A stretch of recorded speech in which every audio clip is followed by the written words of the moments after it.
ভালো লাগেনি? দাদুকে বলো আমার কি সুন্দর লাগে। জানেন মেম সাহেব, এটা না আমার বোন আমাকে তৈরি করে দিয়েছিল গো।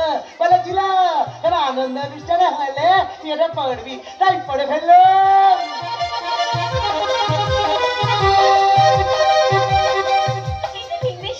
এটা না কোনো আনন্দ অনুষ্ঠান না, এটা একটা নকল অনুষ্ঠান। আর সেদিন যে তুমি যা প্যান্টগুলো দেওয়া হলো সেগুলো কোথায়? আপনাকে বললো নি ওই প্যান্টুন আমি বলতে পারবো না। ওই প্যান্টুন বললেই না একদম কুটকুট করে, মনে হয় এই খুলে যাবে, এই খুলে যাবে। কেন মেম সাহেব, এটা ভালো লাগেনি? তোমার কি দারুণ লাগছি বলো নি?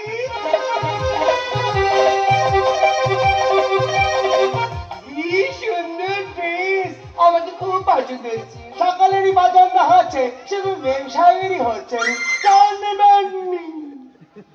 খুললে যাবে। তোর কথা ও ড্রেস সম্বন্ধে কি বলছে? নিজে তো একটা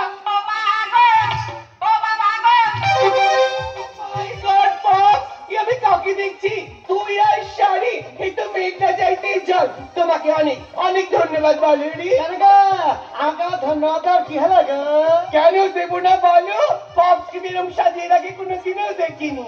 সত্যি রে, বাঙালির নারী আর বাংলার শাড়ি দুটোই যে একে অপরের পরিপূরক, সে তোকে না দেখলে কিছুতেই বলতে পারতাম না।